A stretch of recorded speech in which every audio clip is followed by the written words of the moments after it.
generasi milenial bangsa. Salam sejahtera untuk kita semua. Semoga kita selalu dalam lindungan Allah Subhanahu wa taala dan terus diberkahi nikmat dan juga karunia dari Allah Subhanahu wa taala. Sehingga kita dapat menjalani kehidupan yang lebih baik dari hari ke hari. Dan pastinya tak lupa kita berdoa semoga wabah pandemi COVID ini cepat berakhir sehingga kita dapat melakukan aktivitas seperti sedia kala dan pertemuan seperti sekarang ini dapat kita lakukan secara tatap muka. Sebelumnya kami minta kepada para peserta, adik-adik mahasiswa perguruan tinggi Al-Sulubiah Banda Aceh untuk mengecek koneksi audio dan juga video yang perangkat yang digunakan, apakah sudah terkoneksi dengan baik. Nantinya apabila ada gangguan teknis bisa diinfokan kepada kami melalui kolom chat, dan apabila nantinya ada koneksi terputus secara tiba-tiba bisa masuk kembali melalui link yang telah diinfokan sebelumnya. Namun di sini kami juga sangat berharap kepada seluruh peserta yang sudah hadir untuk tetap stay tune terus di sini sampai dengan acara selesai, karena nanti di akhir acara juga kita ada sesi foto bersama dan juga KIP Kota Banda Aceh menyediakan hadiah menarik untuk diberikan kepada peserta terbaik yang memberikan 2 pertanyaan yang nanti akan dinilai oleh pemateri kita siapa yang terbaik dan akan kita berikan hadiah. Dan di sini juga kami mengingatkan kepada peserta untuk tidak mengunggah gambar, foto, video atau animasi lainnya yang tidak terkait dengan diskusi kita hari ini. Dan sekali lagi juga kita memohon kerjasama dan perhatian dari seluruh peserta untuk bisa menonaktifkan speakernya selama acara ini berlangsung sampai dengan sesi tanya jawab dan dipersilakan untuk berbicara.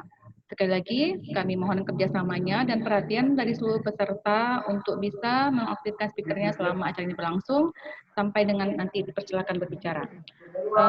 Dan kami juga menginformasikan bahwa diskusi ini live di Facebook KIP Kota Banda Aceh yang juga terrecord dan nantinya kita upload kembali di Kota Banda Aceh. Terima kasih kepada semua yang sudah bergabung acara KPU Kampus series yang ke-9. Ini merupakan seri yang ke-9 yang dilaksanakan oleh KIP Kota Banda Aceh secara virtual dengan tema pemilu dan pentingnya partisipasi pemuda yang akan berlangsung selama 2 jam ke depan, insya Allah sampai dengan pukul 4 sore nanti. Sudah hadir bersama kita di sini ada Bapak Rahmat Sadli, beliau adalah Sekretaris KIP Kota Banda Aceh, dan juga ada beberapa yang sudah tergabung di sini masih 32 partisipan yang mungkin nanti akan juga segera bergabung. Dan teman-teman KIP Kota Banda Aceh yang telah ikut bergabung di line daring ini. Bagi adik-adik, teman-teman perguruan tinggi Al-Sulubiah Banda Aceh, kegiatan ini merupakan bagian pendidikan pemilih yang dilakukan KIP Kota Banda Aceh dalam bentuk KPU Gustu Kampus. Dan ini merupakan salah satu upaya KIP Kota Banda Aceh dalam memberikan informasi dan juga wawasan bagi pemilih pemuda, dalam hal ini adalah mahasiswa perguruan tinggi Al-Wasliyah Banda Aceh, terkait demokrasi, pemilu, dan pentingnya pemilu dalam kehidupan berdemokrasi. Dan pastinya sudah ada narasumber yang cukup berbobot hari ini, ada 2 pemateri. Baik, di sini sudah ada narasumber kita. Yang pertama adalah Bapak Rahmat Sadli. Beliau adalah Sekretaris KIP Kota Banda Aceh yang sudah lama berkiprah di KIP Kota Banda Aceh. Beliau menduduki jabatan sebagai Kasubag Teknis Kepemiluan di KIP Kota Banda Aceh sejak 2005 sampai dengan tahun 2011, dan 2011 sampai dengan sekarang definitif sebagai Sekretaris KIP Kota Banda Aceh. Jadi beliau sudah hampir 15 tahun ya Pak ya, 15 tahun berkiprah di kepemiluan, dan pengalaman serta ilmu tentang kepemiluan sudah cukup mantap insya Allah. Dan beliau juga sudah melewati 3 kali pilkada, 3 kali pemilihan umum pada tahun 2006, pilkada 2012 dan pilkada 2017, dan telah berpengalaman di dalam pemilu 2009, 2019, 2014, dan insya Allah ke depan lebih baik lagi ya Pak, insya Allah. Sehat ya Pak. Ya. Dan narasumber kita berikutnya ada Ibu Ratna Dewi. Assalamualaikum Ibu. Ya, waalaikumsalam warahmatullahi wabarakatuh. Iya, sehat ya Bu ya. Alhamdulillah. Alhamdulillah. Beliau adalah sekarang menjadi dosen tetap pada STI SIP Al-Wasliyah Banda Aceh dan dosen LB UIN Araniri Banda Aceh ya Bu ya. Benar. Untuk kita mempersingkat waktu dan kita sampaikan bahwa untuk pemateri yang pertama kita ada Bapak Rahmat Sadli akan membawa tema tentang demokrasi, pemilu dan pentingnya partisipasi pemuda dalam kepemiluan kita. Demi memperlancar interaksi kita, untuk teman-teman semua tidak mengaktifkan speakernya ya, sampai dipersilahkan nanti untuk bertanya. Terima kasih atas perhatiannya kepada Bapak Rahmat Sadli. Kami persilakan Pak. Baik, terima kasih Ibu Vera Siska. Assalamualaikum warahmatullahi wabarakatuh. Waalaikumsalam warahmatullahi wabarakatuh. Bagaimana semua sehat? Alhamdulillah. Alhamdulillah sehat Pak. Ya. Di waktu yang memang sebenarnya untuk beristirahat ya, tapi kita sebentar atau sejenak mengikuti pendidikan demokrasi ini. Semoga sampai waktunya nanti kita tetap berpartisipasi ya. Semoga kegiatan ini nantinya akan lancar seperti itu. Di sini ada Ibu Ratna Dewi, SHMH mungkin ya. Iya Pak. Selamat siang Bu. Ya Pak. Ya, nanti Bu Ratna lebih menjelaskan mengenai sejarah dan perbandingan pemilu ya. Nah, untuk sesi pertama ini mungkin saya lebih kepada pembahasan demokrasi, pemilu dan pentingnya partisipasi pemuda ya. Nanti kita banyak berdiskusi mungkin ya. Saya kalau materinya mungkin sedikit aja, yang lebih banyak nanti Bu Ratna nih ya. Karena menyangkut dengan sejarah dan perbandingan pemilu. Mungkin kalau saya ya kulit-kulitnya aja lah ya. Jadi kita perbanyak di diskusinya. Baik, operator mungkin bisa membuka slide-nya.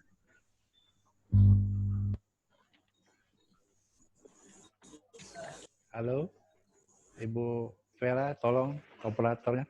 Ya, sebentar Pak.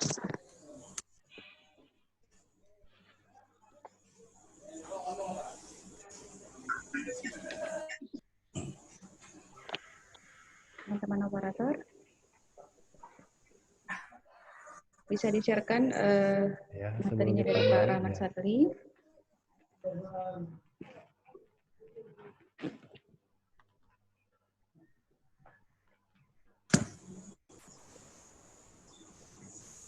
Silakan Pak. Ya, demokrasi, pemilu dan pentingnya partisipasi pemuda ya. Jadi sedikit mungkin kita bahas menyangkut dengan teorinya ya. Berbicara mengenai demokrasi itu sendiri, mungkin yang pertama kali terpikir di benak kita itu adalah sebuah paham kebebasan yang berorientasi ya, terhadap rakyat. Ada semboyan yang tidak pernah lepas dari demokrasi, yaitu dari rakyat, oleh rakyat, dan untuk rakyat ya.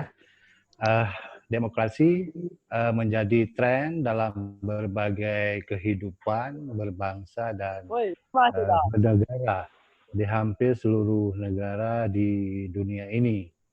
Bahkan hampir seluruh masyarakat dunia mendambakan lingkungan yang demokratis di negaranya. Kemudian melihat dari penjelasan tersebut, maka apa sih pengertian dari demokrasi?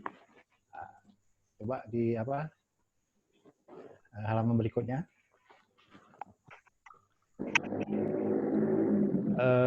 Demokrasi merupakan gabungan dari dua kata dalam bahasa Yunani, yaitu demos, yaitu berarti rakyat, dan kratos yang berarti pemerintah. Tolong operator di next halaman kedua. Operator. Ya. Kalau kita lihat dari bahasa Inggris, demos dan kratos itu menjadi demokrasi. Ya. Menurut Kamus Besar Bahasa Indonesia, demokrasi dalam istilah politik yang berarti pemerintahan rakyat. Ya. Dalam demokrasi ada pilar demokrasi dengan kata lain itu trias politika yang membagi kekuasaan menjadi 3. Ya. Coba next halaman berikutnya, yaitu yudikatif, ya, ada eksekutif dan legislatif. Kalau yudikatif adalah lembaga yang memegang kekuasaan di bidang kehakiman. Lembaga ini terdiri dari misalnya Mahkamah Agung atau MA, Mahkamah Konstitusi MK, dan Komisi Yudisial KI. Kemudian kalau lembaga eksekutif adalah lembaga yang memegang kekuasaan pemerintahan. Lembaga inilah yang paling luas wewenangnya dan tugasnya. Sedangkan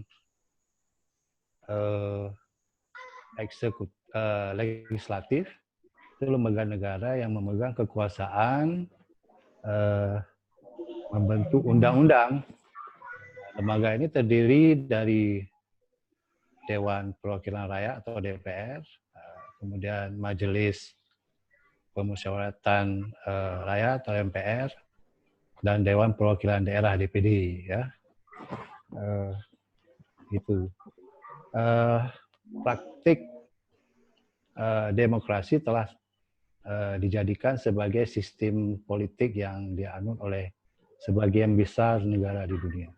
Meskipun demikian, dalam pelaksanaan berbeda-beda tergantung dari sudut pandang masing-masing negara. Demokrasi memiliki berbagai macam bentuk, di antaranya berdasarkan titik berat perhatian ideologi serta proses penyaluran kehendak rakyat. Ya.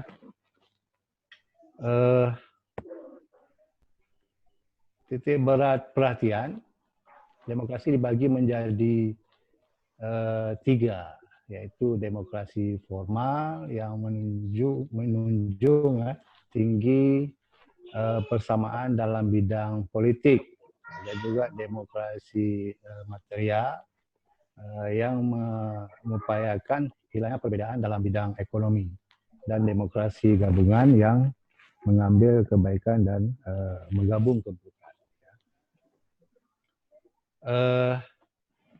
Kemudian next, di sini ada manajemen terbuka.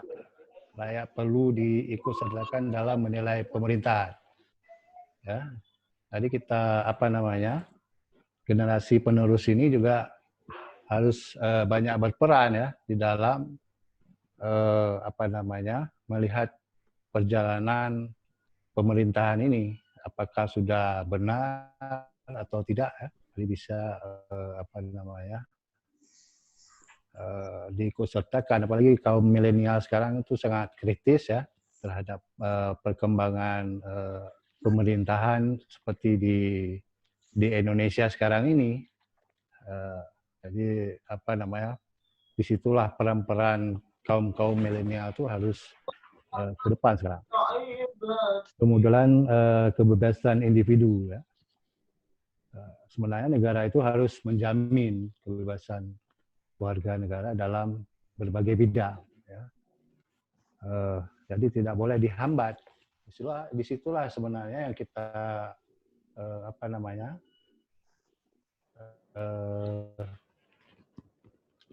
kita inginkan ya, perbedaan sekarang dengan masa orde lama atau orde baru ya,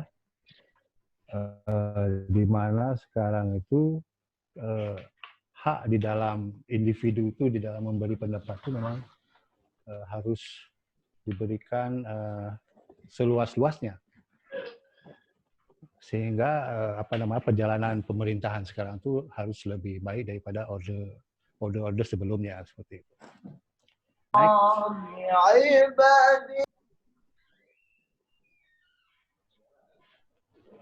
Next, halaman berikutnya ya, kita bisa melihat azas penyelenggara ya. Masuk ke azas penyelenggara. Next.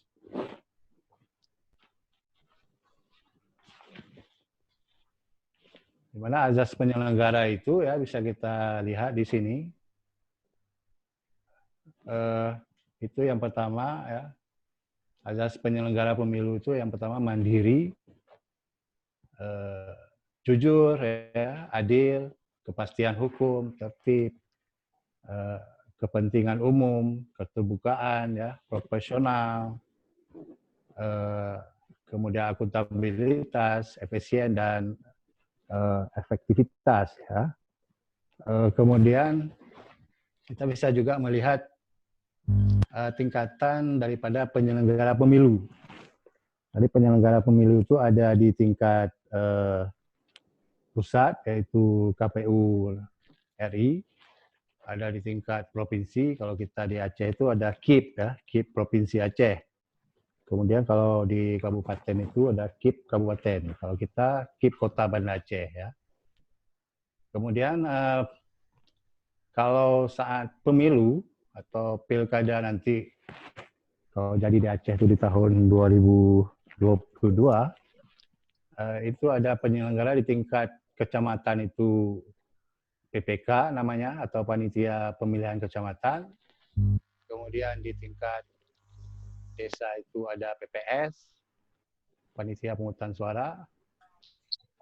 Kemudian ada KPPS ya, itu petugas pemungutan suara di TPS ya. Kita mengharapkan peran daripada generasi muda sekarang itu bisa terlibat di dalam penyelenggara, baik di tingkat kecamatan, tingkat desa, ya, bisa jadi PPS, jadi KPPS, bahkan ada PPDP ya. Jadi banyak tenaga desa itu yang bisa berperan kalangan muda, kalangan milenial ya, apalagi di tingkat kalau sudah kuliah itu mungkin sudah ad hoc di kecamatan atau di desa tadi. Nah, kita mengharapkan nanti adik-adik ya bisa berperan secara nyata ya pada saat pelaksanaan pemilu. Next.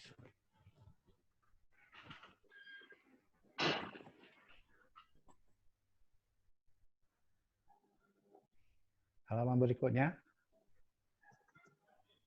Operator, mana operator?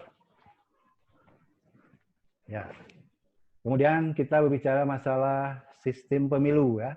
Sistem pemilu itu ada 3, sistem pluralitas atau mayoritas ya. Dalam sistem ini wilayah dibagi dalam beberapa distrik pemilihan berdasarkan jumlah penduduk. Kemudian setiap distrik diwakili oleh 1 orang wakil. Kemudian kandidat dengan suara terbanyak akan mengambil seluruh suara yang diperolehnya. Kemudian ada sistem proporsional. Dalam sistem ini proporsi kursi yang dimenangkan oleh partai politik dalam sebuah daerah memilih berbanding seimbang dengan proporsi suara yang diperoleh partai tersebut. Kemudian terakhir sistem campuran. Sistem ini perpaduan penetapan antara sistem proporsional dan kualitas atau mayoritas ya. Next.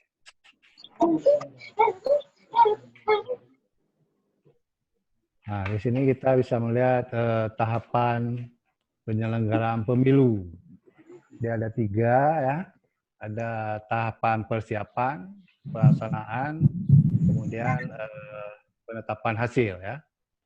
Kalau persiapan itu ada anggaran ya, pembentukan badan ad hoc. Seperti kita sampaikan tadi, kita bentuk PPK, PPS, KPPS ya. Kemudian perencanaan tahapan, program dan jadwal pemilu. Kemudian tahapan berikutnya tahapan pelaksanaan. Yang pertama itu pendaftaran dan penetapan peserta pemilu, pemutahiran data pemilih, kampanye, logistik, sosialisasi, ya, pemungutan dan perhitungan suara, kemudian pemutahiran data pemilih, kampanye, ya, logistik, sosialisasi, kemudian pemungutan dan perhitungan suara. Kemudian di tahap berikutnya penetapan hasil, ya. Kemudian penyelesaian sengketa apabila ada. Next. Halaman berikutnya. Terus berikutnya lagi. Nah, siapa pemilih? Pemula.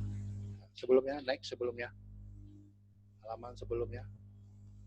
Sebelumnya. Nah, yaitu pemilih yang baru memasuki usia 17 ya. Atau baru pertama kali menggunakan hak pilih dalam pemilu. Nah, kalau 17 tahun itu sudah jelas ya. Yang belum 17 tahun itu baru bisa memilih. Kemudian yang dimaksud dengan pertama kali menggunakan hak pilihnya itu seperti pensiunan kategori ya. Mereka baru bisa memilih apabila sudah purna bakti. Kemudian status mereka adalah seperti adik-adik ini sekarang ya, pelajar, mahasiswa atau pekerja muda yang sudah berumur 17 tahun. Dan jumlah pemilih pemula ya dalam setiap pemilu cukup signifikan. Ini terhadap pemilih pemula ini ya sangat signifikan, 20% ya. Nah, ini tidak bisa dianggap remeh ya. Jadi sangat besar perannya, itu secara nasional itu 20%. Next.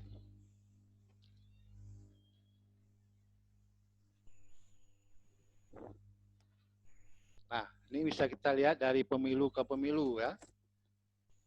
Jumlah partisipasi pemilih pemula ini di tahun 2004 itu 12,4% ya. Jadi jumlah pemilih pemula sekitar 20 juta dari 140 juta pemilih. Di tahun pemilu 2009 itu naik lagi ya, dari pemilih pemulanya 36 juta dari 171 juta pemilih. Nah, ini di tahun 2014 turun ya menjadi 11%, ya, dari 20 juta pemilih pemula dari keseluruhan 146 juta pemilih secara nasional. Kemudian pemilu kemarin di tahun 2019, nah ini naiknya signifikan nih. Jumlah pemilih pemula itu 61 juta dari 192 juta pemilih. Nah, kita mengharapkan nanti pemilu ke depan tuh lebih meningkat lagi ya. Karena pemilih pemula ini pemilih yang potensial ya. Karena memilihnya itu masih tidak banyak pengaruh ya. Jadi masih betul-betul dia memilih secara hati nurani ya, tidak ada pengaruh-pengaruh dari hal-hal yang tidak diinginkan. Next. Nah, kemudian ini daftar pemilih tetap pemilu Kota Banda Aceh ya. Bisa kita lihat ya di tahun 2004 di awalnya itu sangat tinggi ya, 176.344. Nah, kemarin itu di tahun 2019 turun ya, 157.421 pemilih. Nah, mungkin pilkada ke depan tuh akan terjadi kenaikan lagi atas pertumbuhan penduduk atau sudah berumur 17 tahun sehingga pemilih nanti akan bertambah lagi ya.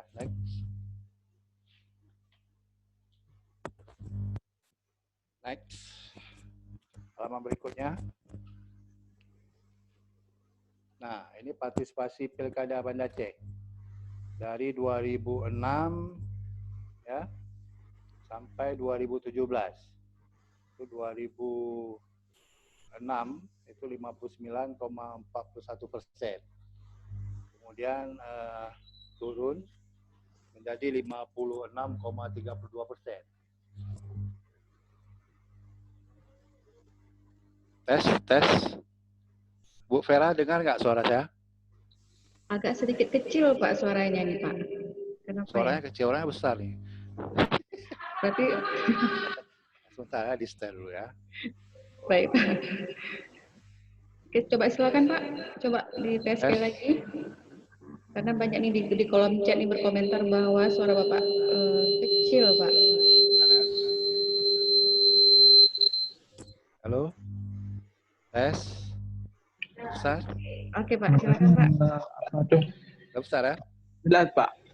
Oke, udah dengar semua? Udah Pak, udah. Oke, bentar ya. Ya. Saya ulangi ya, partisipasi pilkada Banda Aceh ya, dari pilkada ke pilkada 2006 itu ya 59,41%. Kemudian di pilkada 2012 itu 56,32%.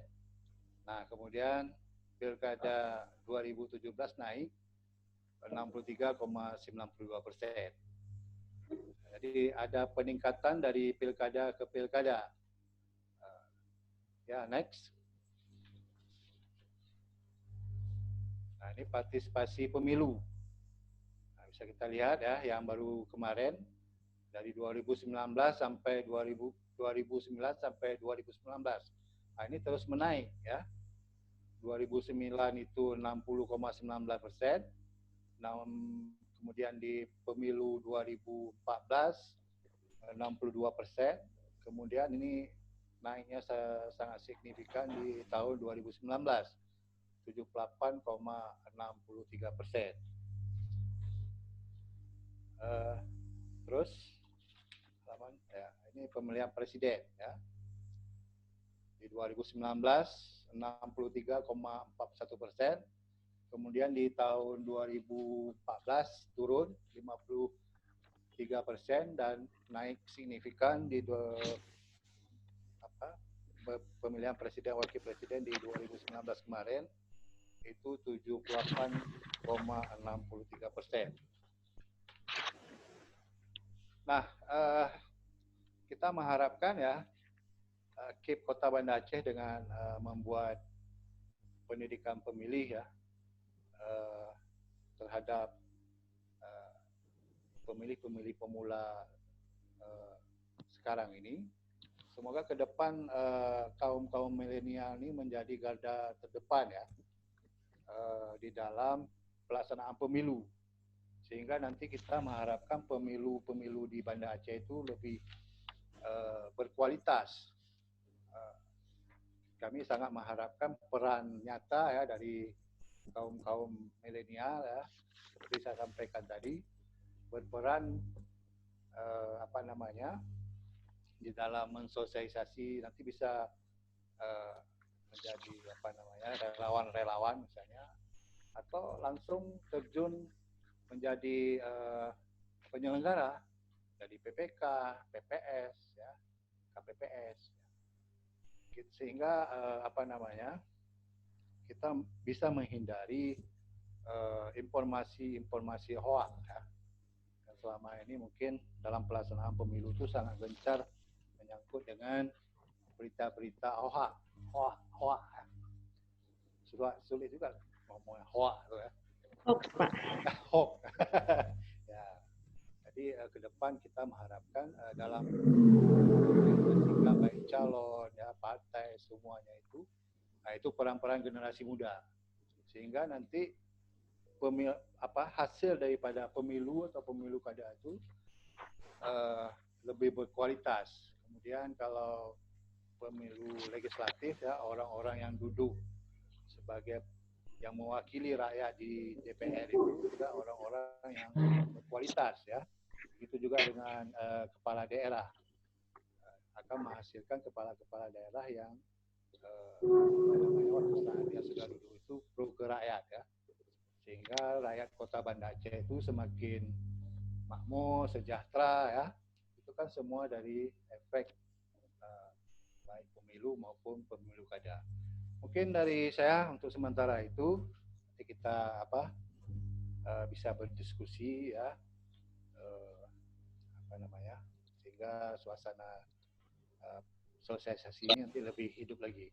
Nah ini nanti Bu Ratna mungkin lebih bisa mereview lagi menyangkut dengan sejarah ya.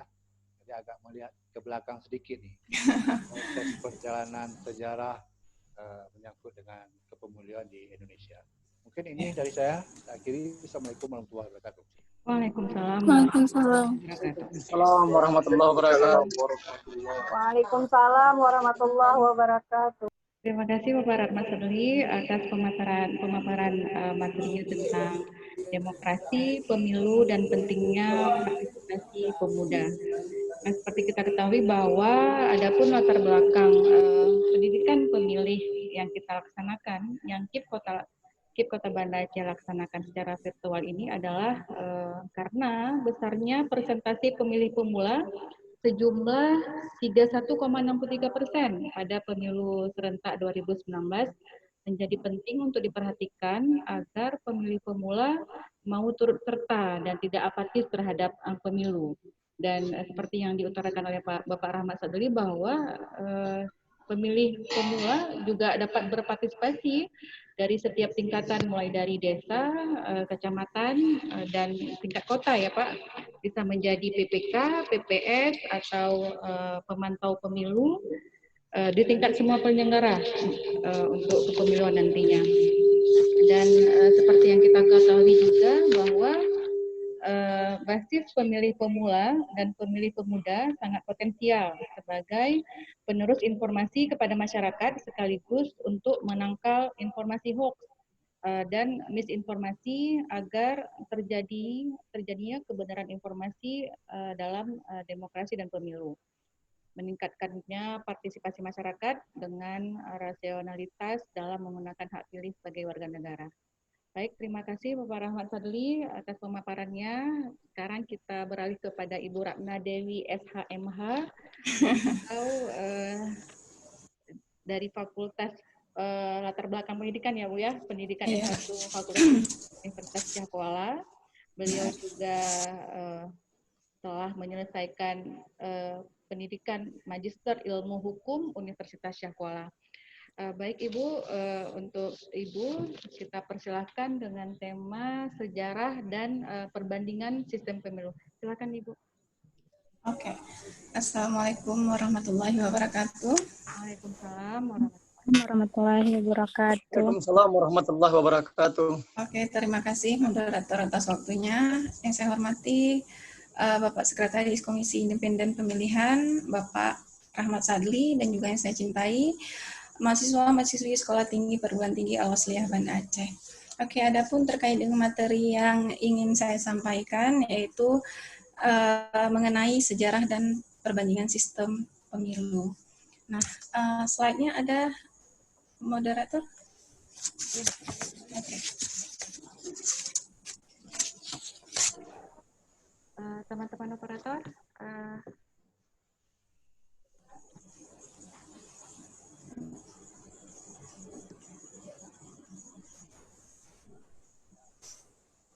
Oke. Terlalu besar ya.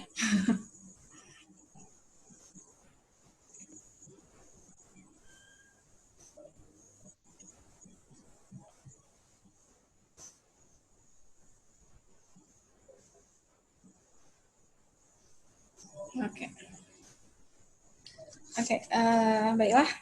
Dimana kita masuk ini temanya, kebetulan saya kenanya sejarah ya, sejarah dan perbandingan sistem pemilu.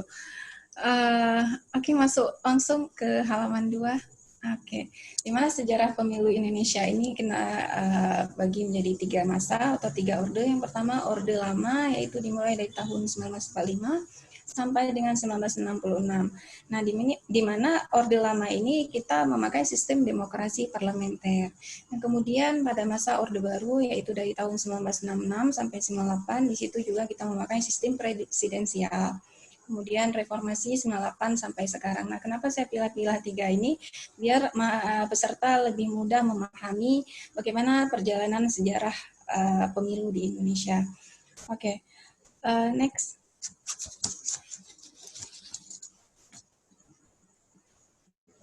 Oke, kita mulai dari orde lama. Nah, sebagaimana kita ketahui Indonesia mulai merdeka dari tahun 45. Sedangkan pemilu pertama dilaksanakan tahun 1955, berarti 10 tahun setelah kemerdekaan barulah kita melaksanakan atau menyelenggarakan yang namanya pemilu. Nah, di mana pemilu pertama ini dilaksanakan tahun 1955 pada masa demokrasi parlementer kabinetnya Burhanuddin Harahap, di mana pemungutan suara dilakukan dengan 2 kali atau 2 putaran. Yang pertama itu pada tanggal 29 September 1955 itu adalah memilih anggota Dewan Konstituante. Oh salah, terbalik saya ya. Memilih anggota DPR. Sedangkan pada tanggal 15 Desember itu adalah memilih Dewan Konstituante. Terbalik bacanya. Oke, boleh next.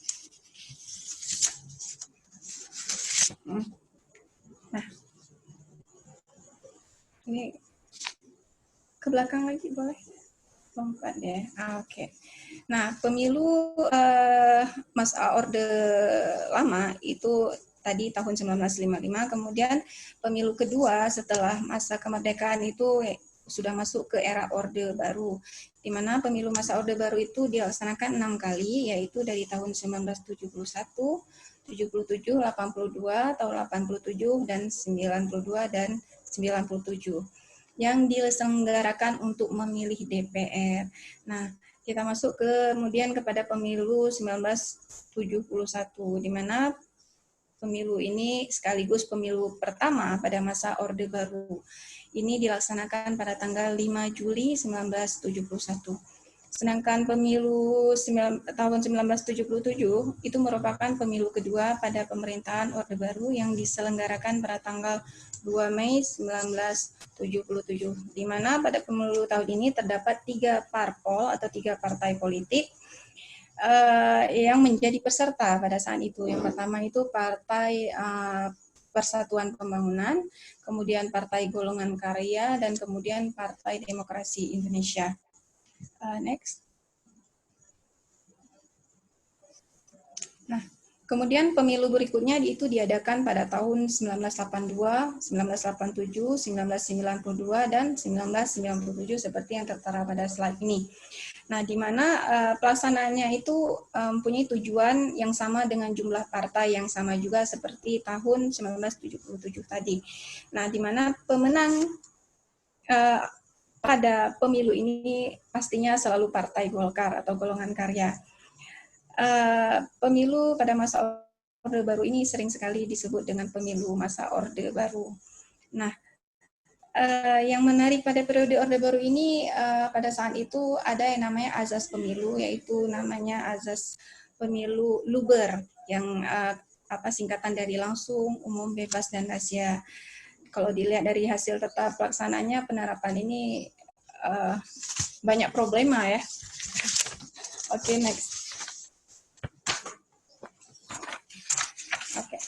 Nah, kemudian kita masuk ke masa reformasi, yaitu masa reformasi dari tahun 1998 sampai dengan sekarang, di mana pemilu pada masa reformasi ini sudah dilaksanakan 4 kali, yaitu dari tahun 1999, 2004, 2009, 2014, dan 2019. Maaf, slide-nya ini udah salah lagi. Seharusnya 5 kali. Oke, saya revisi sedikit ini. Oke, karena terburu-buru ya. Oke, pada pemilu 1999 ini merupakan pemilu pertama pada masa reformasi yang secara serentak pemungutan suaranya diselenggarakan di seluruh wilayah Indonesia, yaitu pada tanggal 7 Juni 1999. Di mana pemilu kali ini diadakan untuk memilih anggota DPR, DPRD Provinsi, DPRD Kabupaten. Nah, di sini diikuti oleh 48 parpol. Kalau pada masa Orde Baru tadi kan cuma 3 parpol, tapi pada masa reformasi itu ada 48 parpol yang berasal dari berbagai elemen. Nah, di era ini berkembang juga atau terkenal juga dengan azas pemilu yang namanya Jurdil, yaitu singkatan dari jujur dan adil. Nah, jujur di sini maksudnya adalah harus dilaksanakan sesuai dengan aturan, sedangkan adil di sini berarti tidak mendapatkan perlakuan istimewa bagi siapapun maupun tidak diskriminatif terhadap peserta atau pemilih tertentu. Oke, lanjut. Mati lampu. Oke, pemilu selanjutnya itu pemilu tahun 2004 yang merupakan pemilu kedua pada masa reformasi, di mana di sini baru adanya atau lahirnya lembaga KPU atau Komisi Pemilihan Umum, di mana penyelenggara pemilu ini bersifat nasional, tetap, dan mandiri. Nah, pada masa ini para peserta dipilih langsung oleh rakyat, termasuk presiden dan wakil presiden, dan pemilu ini dianggap sebagai tanda kemajuan dalam demokrasi Indonesia. Karena pemilu tahun 2004 ini merupakan pemilu yang pertama kalinya benar-benar dibuka untuk umum ya. Oke, next.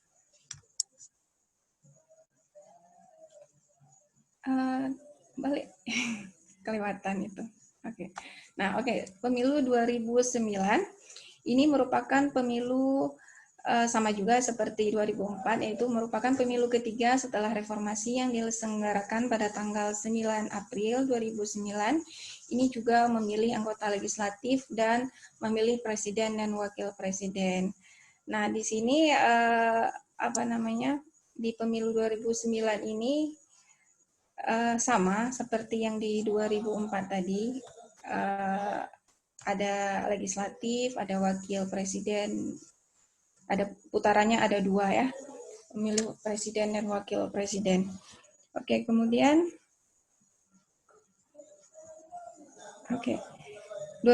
pemilu 2019 ini sama dengan pemilu sebelumnya juga, di mana ini merupakan pemilu kelima pada masa Orde Reformasi yang diselenggarakan untuk memilih anggota legislatif seperti tadi ada DPR, DPRD, dan DPD, dan juga calon presiden dan wakil presiden.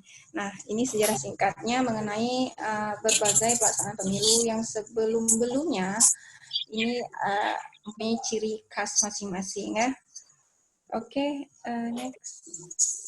Oke, nah sekarang masuk ke perbandingan sistem pemilu Indonesia. Tadi kebetulan Pak Ahmad Sadli sudah menjelaskan sedikit. Ada 3 sistem pemilu ya. Yang pertama tadi saya lupa, cuman bahasa yang saya gunakan di sini kalau misalnya sistem pemilu itu ada yang namanya distrik, ada yang namanya proporsionalitas dan campuran. Nah, di pemilihan umum ini sangat penting karena apa? Yang pertama sebagai sarana partisipasi politik masyarakat untuk menjadi pemilih dan menjadi kandidat legislatif. Kemudian saluran kepentingan publiknya adalah untuk mendapatkan posisi dalam lembaga pembuatan kebijakan, mekanisme penggantian pemimpin, dan tata cara pelaksanaan dan metode pemilihan umum dituliskan dalam aturan formal atau konstitusi, undang-undang, dan lain-lain. Oke, next. Nah, ini sistem pemilu. Tadi kan sudah disebutkan ya oleh sekretaris tadi, tapi ini saya jelaskan sedikit juga mengenai sistem distrik. Oke, next saja. Oke, nah apakah sistem pemilu distrik? Nah, sistem pemilu distrik ini terkenal dengan kata lain mayoritas. Nah, kenapa kita bilang mayoritas? Karena dalam sistem pemilihan ini sebuah negara dibagi dalam beberapa daerah atau distrik. Distrik itu daerah ya, di mana jumlah wakil rakyat itu dipilih jumlahnya sama dengan jumlah daerah tersebut. Bila suatu negara terdiri dari 50 distrik atau 50 daerah, maka jumlah wakil rakyat yang mewakilinya juga berjumlah 50. Dalam sistem ini berlaku the winner takes all. Nah, ada di sini ya, the winner takes all, yaitu di mana kandidat terpilih adalah dia yang mendapatkan suara terbanyak dalam sebuah pemilihan tanpa memperhitungkan selisih perolehan suara. Dengan kata lain, suara kandidat yang kalah dianggap hilang, seberapa kecil pun selisih perolehan suara tersebut. Berarti tidak dianggap. Nah, selama ini sistem distrik ini dianggap menguntungkan dalam hal jumlah partai, penyederhanaan akan jumlah partai. Karena apa? Suara-suara partai kecil sulit untuk memenangkan pemilihan, sehingga pemerintahan dan sistem politik relatif lebih stabil. Nah, selain itu, parpol di sini yang akan berkompetisi akan semakin selektif dalam menentukan kandidatnya di daerah mana mereka akan mengikuti pemilihan, sehingga hal ini juga bagus untuk menekan oligarki politik. Nah, boleh next.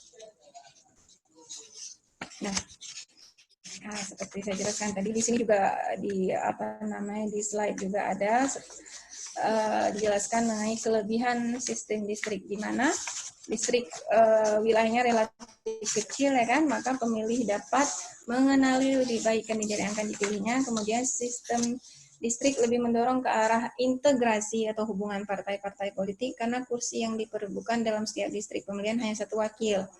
Nah, kemudian mendorong ke arah penyederhanaan partai secara alamiah. Kemudian sistem distrik sederhana, mudah untuk diselenggarakan, tidak memerlukan waktu dan dana yang banyak. Kemudian berkurangnya parpol, memudahkan terbentuknya pemerintah yang lebih stabil. Ini adalah kelebihan daripada pemilu distrik, karena dia lebih dominannya ke mayoritas. Oke, lanjut.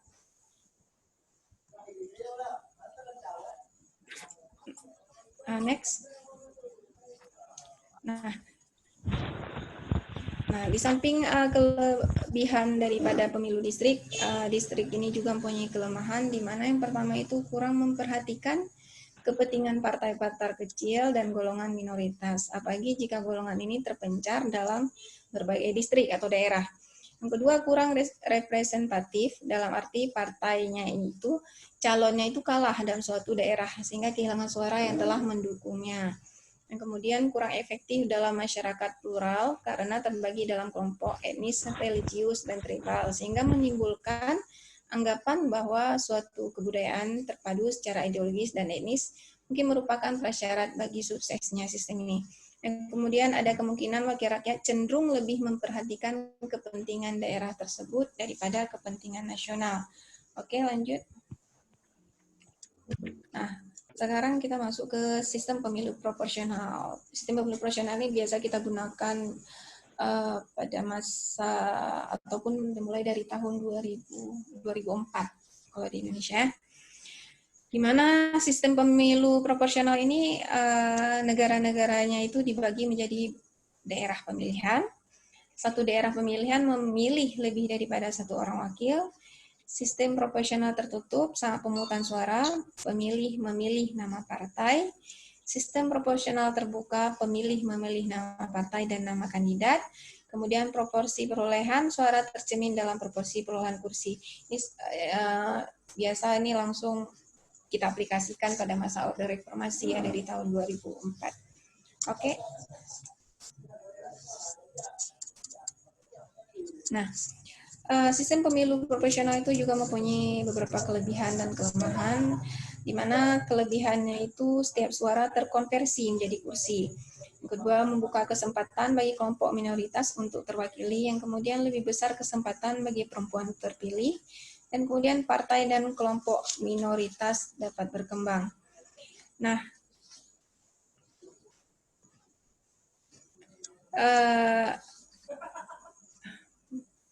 belum, masih ke belakang.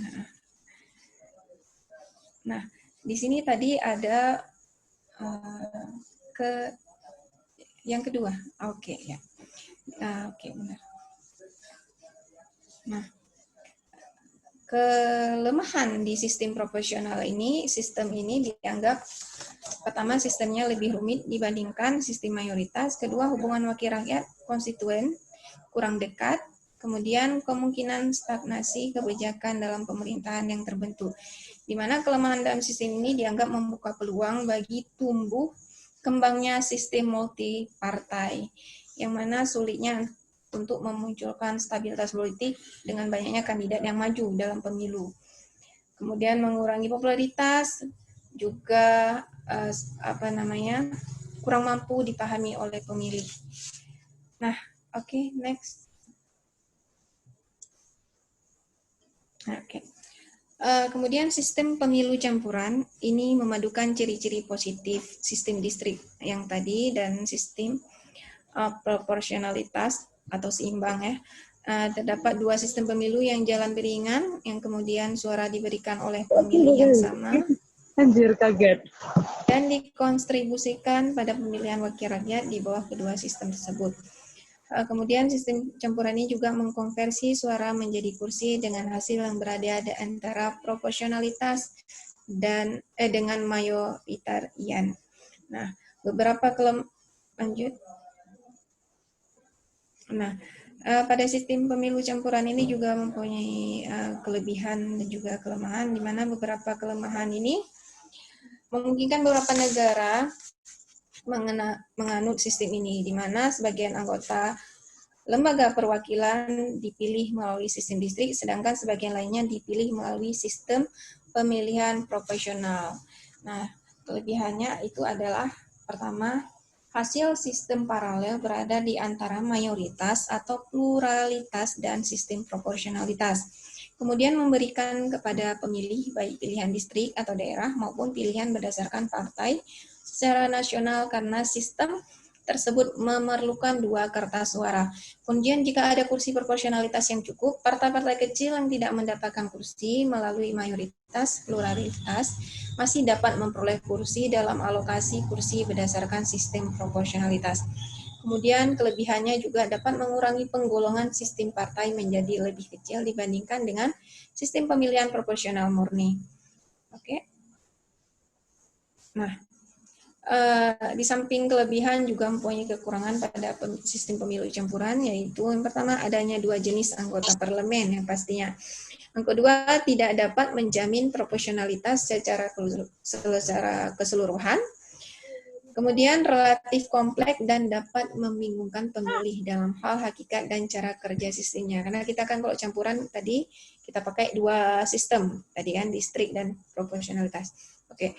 Dan kemudian kekurangannya itu menghasilkan kinerja yang mengecewakan karena adanya efek-efek interaksi di antara komponen-komponen dan mayoritas di dalam sistem pemilihnya. Kemudian para wakil rakyat yang terlibat dalam voting behavior yang tidak sesuai dengan jenis kursi yang didapatnya atau sistem campuran yang highly mayoritas kemungkinan gagal untuk mengurangi fragmentasi di lembaga perwakilan. Oke. Nah, oke, oke, benar. Di mana sistem pemilihan campuran yang tadi itu adalah menggabungkan antara keterwakilan dengan kondisi geografis dalam suatu negara sehingga pemilihan tidak menghilangkan suara minoritas. Jadi memiliki mekanisme keterwakilan berdasarkan wilayah untuk meningkatkan representasi kedaulatan rakyat. Oke, berikut. Oke, demikian materi yang dapat saya sampaikan sesingkatnya. Oke, terima kasih moderator. Terima kasih kembali Bu Ratna atas pemaparannya tentang sejarah kepemiluan. Sangat menarik. Ini partisipan kita hari ini sudah pukul 3 ini mencapai 63 orang. Mahasiswa Ibu nih Ibu ya.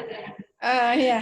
Ini juga menjadi absensi online ya untuk mahasiswa perguruan tinggi Al-Walida. Selain kita juga menyediakan e-sertifikat nantinya yang kita berikan melalui email yang terdaftar pada saat registrasi, kita juga KIP Kota Banda Aceh juga menyediakan 2 merchandise yang bisa didapatkan oleh teman-teman mahasiswa dengan cara memberikan pertanyaan terbaik nanti dipilihkan oleh pemateri kita. Terima kasih Ibu atas pemaparannya, sangat baik sekali untuk sejarah kepemiluan kita. Jadi akademisi dengan kami di kepemiluan ini juga bisa kolaborasi ya Ibu ya untuk sistem informasi pemilunya nantinya. Baik, kita buka sesi tanya jawab untuk teman-teman mahasiswa bisa memberikan pertanyaan. Sebutkan namanya siapa, pertanyaan ditujukan kepada siapa. Kita sesi pertama kita buka 3 pertanyaan. Silakan. Saya Bu. Ya, dari mana? Apa namanya instansi negara? Ya, agak di volume suaranya agak dibesarkan lagi. Nama? Muhammad Adum. Oke. Dari ilmu administrasi negara. Oke, silakan. Pertanyaan saya yang pemateri pemuda pemilih tadi, Pak ya. Oh, kepada para mahasiswa ya, silakan. Nah, pertanyaan saya bertanya-tanya kan membahas tentang materi pemuda memilih. Kenapa tidak membahas apa namanya kami yang pemuda ini masyarakat? Nah, karena yang saya ketahui pemuda-pemuda itu lebih baik untuk memimpin suatu wilayah karena sistem pemikiran, moralitas masih bisa dididik. Nah, gitu bukan? Terus apa namanya? Dan setelah apa namanya? Kalau kami untuk dididik untuk memilih, dan setelah kami tahu memilih siapa, ternyata yang kami pilih itu tidak sesuai dengan apa yang namanya yang kami inginkan, kan gitu. Nah, jadi setelah kami milih itu kami tidak membuahkan hasil. Hasilnya itu tidak dampak sama kami. Itulah saya rasa kenapa kami ini dituntut untuk memilih, tidak untuk dipilih. Karena kalau memilih kami hasil itu jarang nampak di mata kami. Itu. Terus apa namanya? Ada lagi tadi bilang ini pemuda ya memilih yang pemilih banyak yang maaf, ini Adum suaranya putus-putus dan tidak terkonek dengan baik. Oh gitu Bu ya. Ya. Yang pertama tadi kan Bu, ya. Kenapa kan untuk pemuda memilih, tidak untuk apa namanya dipilih kan? Sedangkan apa namanya yang kami ketahui setelah kami memilih itu hasil itu tidak nampak kepada kami. Bu. Nah, terus yang kedua, pemilih pemula itu tidak banyak pengaruh kan kata Bapak tadi. Nah, sedangkan yang saya lihat itu adalah awam. Pemula itu adalah awam. Sedangkan orang awam itu mudah terpengaruh sama lingkungan. Kalau apa namanya sistem politiknya tidak bagus, maka pemilih awam pun apa namanya mudah terpengaruh dengan apa namanya politik dari partai-partai parpol apa namanya yang mengajukan visi dan misinya. Jadi pertanyaan, kenapa pemula itu pengaruh? Padahal pemula kan awam. Awam itu kan banyak pengaruh, Pak, gitu, Pak. Nah, jadi itulah, Pak, menurut saya, Pak. Baik, terima kasih untuk Adum. Mungkin pertanyaannya ini Pak, kalau misal kita tangkap, kenapa pemilih pemuda itu harus memilih, bukan dipilih? Seperti itu ya Adum ya? Ya, Bu, karena saya memilih, saya tahu hasil, nggak nampak hasil sama saya. Kenapa saya harus memilih orang? Kenapa orang tidak memilih saya? Oke. Jadi pertanyaannya Pak, kenapa dia harus memilih orang? Kenapa tidak memilih Adum gitu? Nanti kita buka partai sama-sama ya mungkin ya Pak ya. Mungkin itu pertanyaan yang pertama dan yang kedua itu mungkin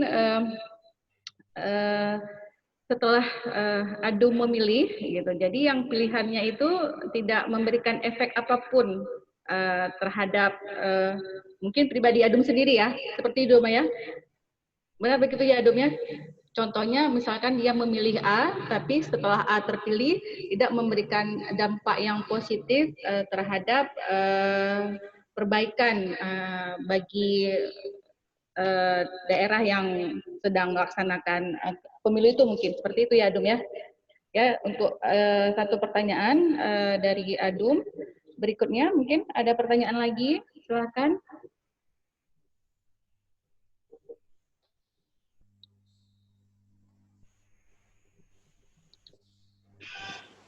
Ini yang lain nih, sebutkan nama dari fakultas atau jurusan apa, silahkan. Ini langsung dijawab nih dari Bapak Rahmat Sadli, selaku sekretaris, dan ada Ibu Ratna Dewi SHMH. Silakan. Satu pertanyaan untuk Mungkin ada lagi, ada 68 partisipan ini. Kita jawab dulu yang. Oh, boleh Pak. Mari kita jawab dulu nih pertanyaan dari Adum. Silakan Pak Rahmat. Suara saya udah terdengar ya? Jelas. Ya baik Pak, jelas. Ya baik, terima kasih. Siapa panggil? Adum ya? Adum. Adum ya yang telah mempertanyakan kenapa kalangan muda nggak dipilih, justru disuruh memilih, sehingga hasil pemilihan dari kalangan muda itu tidak seperti diharapkan. Jadi seperti itu ya. Ya kira-kira seperti itu. Itulah yang kita inginkan ke depan. Tentu untuk dipilih itu kan kita seperti Bu Vera, kalau mau jadi legislatif atau menjadi anggota DPR, itu kita dicalonkan ya melalui partai atau selama ini sudah berperan menjadi anggota partai yang nanti akan dicalonkan menjadi salah satu anggota legislatif ya, atau menjadi wali kota kan gitu. Tapi untuk sekarang mungkin kita berbicara sebagai pemilih. Nah, kita ke depan mengharapkan pemilih-pemilih ini harus cerdas ya, harus bisa melihat visi misi dari, kalau calon wali kota kita lihat visi misi wali kota itu apa. Jadi bukan waktu saat hari H itu apa yang disuruh sama orang, oh pilih ini, langsung kita pilih, nggak seperti itu. Ke depan pemilih itu harus cerdas ya, harus bisa melihat orangnya, track recordnya seperti apa, visi misinya apa, sehingga apa yang kita pilih itu sesuai dengan harapan kita seperti itu. Begitu juga untuk wakil-wakil yang duduk di DPR ya, jangan asal kita pilih. Kan banyak tuh sebelum pilih datang ke kampung-kampung, ke rumah-rumah ya, kasih paket atau apa misalnya, supaya untuk memilih calon-calon legislatif itu ke depan tidak bisa seperti itu lagi. Kita harus mempelajari siapa orang-orang yang menjadi wakil kita di DPR itu, sehingga apa yang kita harapkan tadi aspirasi kita itu ya terjalankan dengan baik. Itu yang kita harapkan ke depan. Maka peran daripada pemilih pemula ini dari sekarang itu harus mengikuti, ikuti terus. Bahkan nanti ke depan presiden pun itu harus kita lihat siapa yang pantas kita pilih. Karena kalau sudah terpilih itu nggak bisa lagi kita bilang oh dia salah, ini nggak benar, itu nggak benar, nggak bisa. Karena ketika sudah terpilih dia menduduki jabatan itu 5 tahun ke depan itu apapun yang terjadi ya kita sebagai pemilih harus menerimanya. Nah, maka dari sekarang kita mengajak. Kenapa kita mengajak kaum milenial? Karena seperti kita sampaikan tadi, bahwasanya pemilih kaum milenial ini tidak bisa kita anggap remeh lagi. Jumlah persentasenya sudah sangat tinggi, maka dengan pemilih yang berkualitas, kita mengharapkan juga terpilih orang-orang yang menjadi wakil-wakil kita nanti juga berkualitas. Seperti itu mungkin. Terima kasih Bapak. Mungkin seperti ini Pak ya, kenalilah dulu pilihanmu ya Pak untuk 5 tahun yang akan datang. Mungkin seperti itu. Ibaratnya mungkin seperti zaman sekarang kita online, sebelum kita memilih barang, kita melihat reviewnya dulu nih. Reviewnya dulu itu baik atau mendapat bintang berapa dulu. Jadi baru kita pilih barangnya. Mungkin seperti itu bisa diibaratkan. Mungkin Ibu Ratna ada tambahan nih dari pertanyaan. Dia ingin sekali dipilih gitu. Kenapa dia harus memilih? Silakan Ibu. Ya, kalau mau dipilih nanti kalau kita pilih pun takut kecewa ya. Nah ini kan zamannya medsos dunia. Jadi sebenarnya masyarakat itu memang dituntut untuk benar-benar lebih bijak kita dalam memilih, lebih cerdas, lebih jeli, baik itu dalam memilah ataupun memilih sesuatu. Nah sebelum kita pilih otomatis kita juga harus tahu bagaimana rekam jejak si yang mau kita pilih. Ya semua itu tergantung di kita. Jadi di saat kita pilih jangan kita bilang nanti setelah kita pilih lah kok pilihan saya begini itu tidak. Sebenarnya itu masyarakat itulah yang harus benar-benar lebih bijak. Apalagi di zaman medsos nih Adun. Nah, banyak-banyak membaca ya. Oke, itu aja. Terima kasih Ibu. Mungkin seperti itu ya Adum ya. Zaman medsos kita harus bisa memilih dan memilah seperti kata Ibu Ratna. Informasi baik yang kita baca, kita lihat, kita share juga harus sesuai sesuai dengan kebenarannya, mungkin seperti itu Bu ya. Kita tunggu lagi di sesi pertama untuk pertanyaan kedua. Silakan teman-teman. Mungkin ada lagi, silakan. Iya Bu, saya ya. Bu. Sebutkan namanya, Nur Halimah ya? Iya Bu. Ya, silakan. Nur Halimah dari Prodi Bahasa Arab. Silakan Nur Halimah. Ingin bertanya kan Bu, tadi kan kita membahas ada yang namanya PKS. Kami ketahui bahwa PKS itu adalah partai, sedangkan maksud daripada daring kita ini membahas tentang KIP. Jadi maksud KIP di sini kan Bu, apakah membahas tentang kartu Indonesia Pintar untuk anak kuliahan atau yang lain? Itu saja Bu. Ini Nur Halimah kayaknya salah masuk room meeting nih sepertinya ya. Itu tadi bingung Bu. Maksudnya ini kan ada tadi pembahasan KIP. Ya. Jadi bingung apakah KIP yang dimaksud kartu Indonesia Pintar atau KIP sejenis apa gitu Bu. Bingung. Baik, mungkin seperti jadi ada mungkin jam siang ini Pak Rahmat Sadli mungkin dia juga. Berarti banyak ini singkatan KIP, apa itu KIP, apa itu KPU. Mungkin ada satu lagi Pak, KIP dengan kartu Indonesia Pintar. Mungkin silakan Bapak Rahmat untuk klarifikasinya.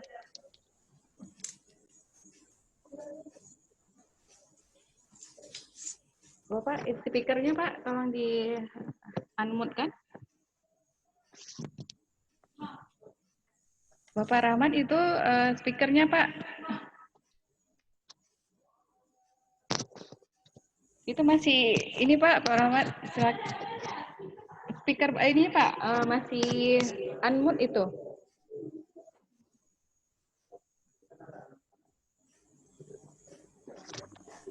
Ya. Boleh diulang Pak, tadi speaker Bapak masih di unmute kan? Ya. Nur Halimah ya, mempertanyakan masalah KIP ya, bukan Kartu Indonesia Pintar ya.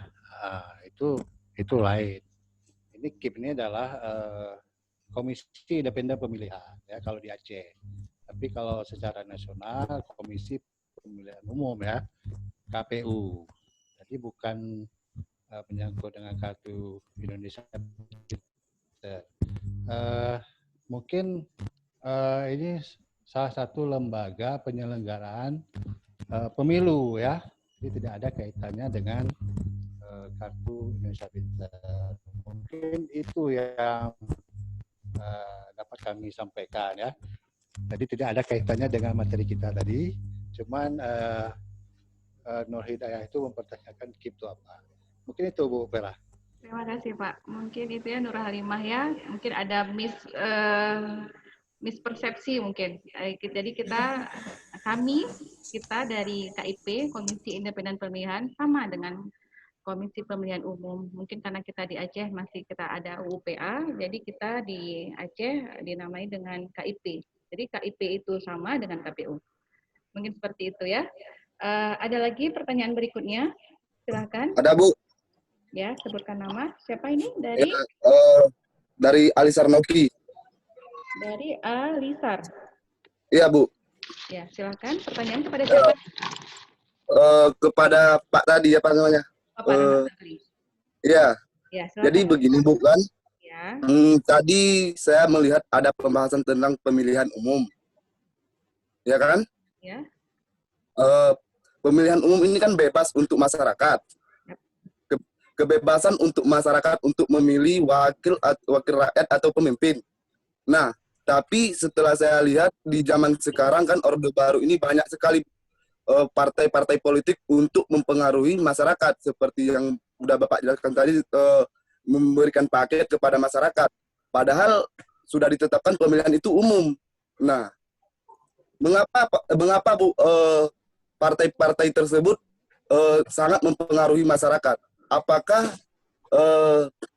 mereka mempunyai tujuan tertentu atau hanya memanfaatkan masyarakat? Dan setelah pemilihan itu sudah berlangsung, misalnya begini Bu, saya memberikan sebuahnya misalnya paket kepada masyarakat. Nah, setelah pemilihan itu saya ketahui bahwa masyarakat yang saya telah berikan paket itu tidak memilih saya. Halo Irman. Halo Ali. Ya, Ali, suaranya Ali, operator, apakah Alisar ter-unmute speakernya? Halo Ali. Ali.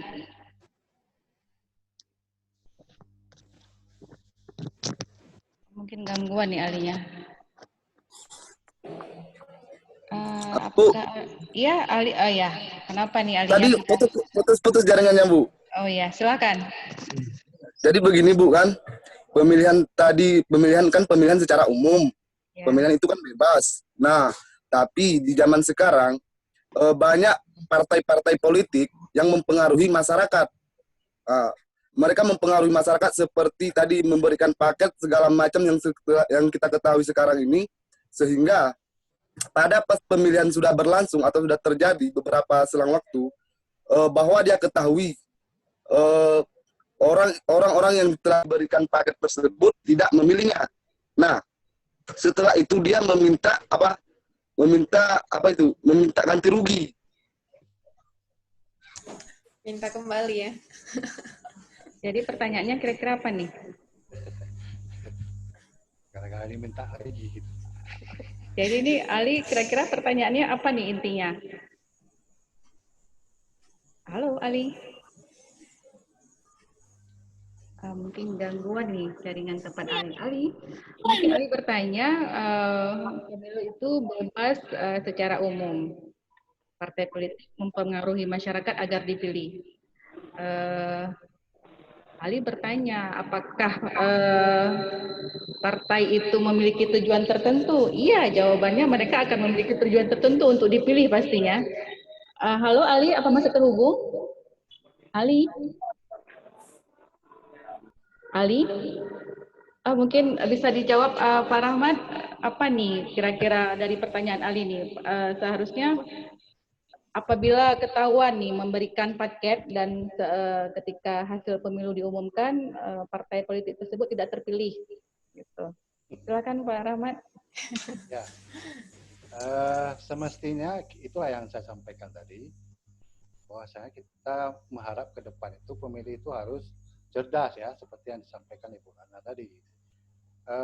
Jangan terpengaruh terhadap pemberian-pemberian yang seperti itu, karena tujuan kita itu yang sebenarnya partai yang tadi untuk meyakinkan pemilih itu bukan karena ada sesuatu yang diberikan kepada pemilih,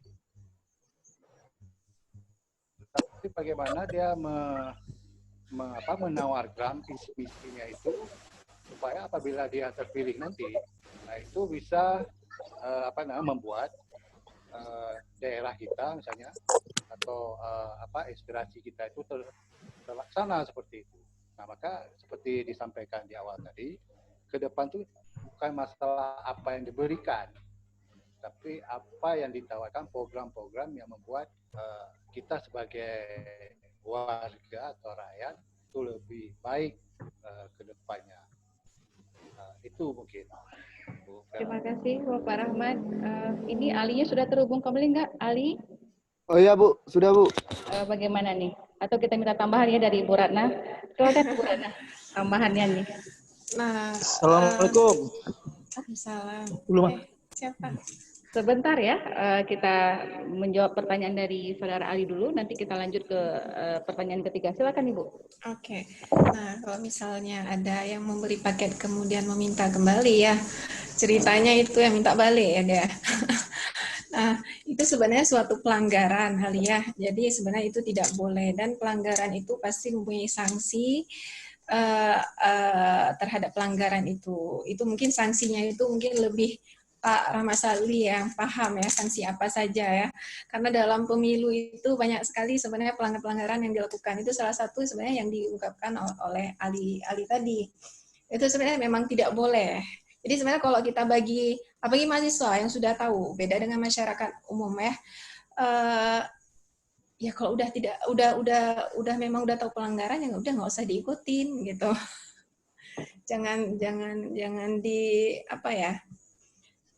ya kalau memang salah ya jangan gitu, jangan dipermasalahkan lagi gitu. Oke, itu saja. Baik, terima kasih Ibu. Mungkin sedikit Bu Irman, Bu bertanya Bu. Ya sebentar ya, sebentar. Mungkin sedikit tambahan bahwa untuk setiap pelanggaran, jika kita ada pengawas, mungkin ya Pak Rahmat ya, kita ada pengawas pemilu untuk kita Kota Banda Aceh. Semua jika memang ada indikasi seperti itu bisa dilaporkan kepada Panwas. Mereka tugas dan fungsi mereka untuk menyelesaikan semua permasalahan di dalam pemilu nantinya. Mungkin seperti itu. Ya silakan pertanyaan ketiga dari siapa tadi? Irman Brutu Bu. Irman Brutu, silakan pertanyaannya. Assalamualaikum warahmatullahi wabarakatuh. Waalaikumsalam warahmatullahi wabarakatuh. Waalaikumsalam warahmatullahi wabarakatuh. Terima kasih kepada moderator dan pemateri juga. Tadi kan kita berjudul demokrasi pemilihan dan pentingnya partisipasi pemuda. Iya. Dan saya mau bertanya kepada pemateri, tapi saya langsung bertanya tentang calon presiden ya Pak kan. Calon presiden harus diusung oleh partai kan. Tanpa partai kita tidak bisa untuk mencalonkan diri dari presiden kan. Dan suara setelah pemilihan itu, suara partai apakah masuk nantinya pas pemungutan suara itu masuk ke suara presiden, apakah cuman pas milih cuman kandidat aja yang coblos kandidat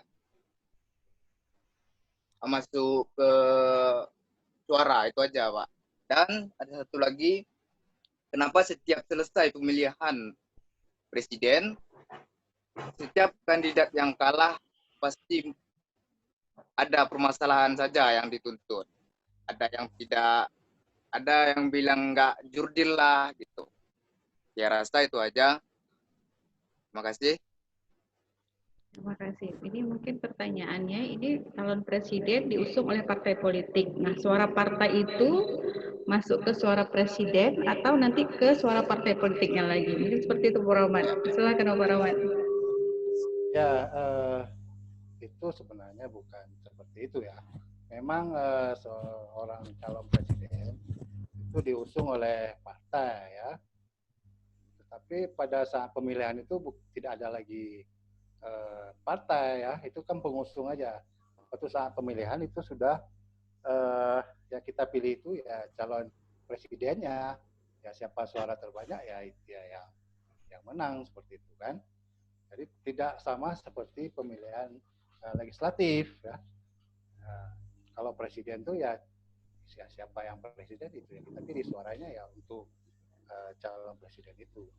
Kemudian semestinya tadi pertanyaan kedua, kalau yang kalah itu ya sebenarnya kalau dia melihat ada kecurangan itu bisa mengajukan MK ya. Bahwasanya ada kecurangan terhadap pemilihan. Tapi kalau memang tidak ada, ya legowo aja. Bahwasanya siapa yang menang ya kita terima. Ya untuk 5 tahun ke depan apapun visi misinya ya kita jalankan, kita ikuti. Jadi tidak ada lagi apabila sudah kalah ini tidak betul, itu tidak betul. Tetapi sejauh dia bisa membuktikan di dalam pemilihan itu ada kecurangan-curangan ya prosesnya proses hukum seperti itu. Itu mungkin Bu Bella. Terima kasih Pak Rahmat. Jadi mungkin ada tambahan Ibu Rana untuk pertanyaan. Saya rasa itu sangat jelas tadi ya Pak Rahmat Salih paparkan. Terima kasih. Jadi kalaupun suatu presiden yang harus siap menang, harus siap kalah ya Pak ya. Untuk partisipannya juga seperti itu, harus siap menang, harus siap kalah. Apabila tidak sesuai, ada lembaga lain yang bisa menuntut hal tersebut. Terima kasih, baik. Mungkin ada pertanyaan, kita buka sesi yang kedua. Ya Bu, saya Bu. Saya Bu. Ya. Saya Bu. Saya Bu. Saya Bu. Siapa duluan ini? Saya Bu. Saya Bu. Risti Bu, Risti Melani Bu. Atas nama Risti Bu. Risti Melani ya. Silakan Risti Melani ya. Iya Bu. Iya Bu. Saya dari Prodi Bahasa Arab ingin bertanya, bagaimana cara untuk mendorong Ya, Risti. Halo Risti.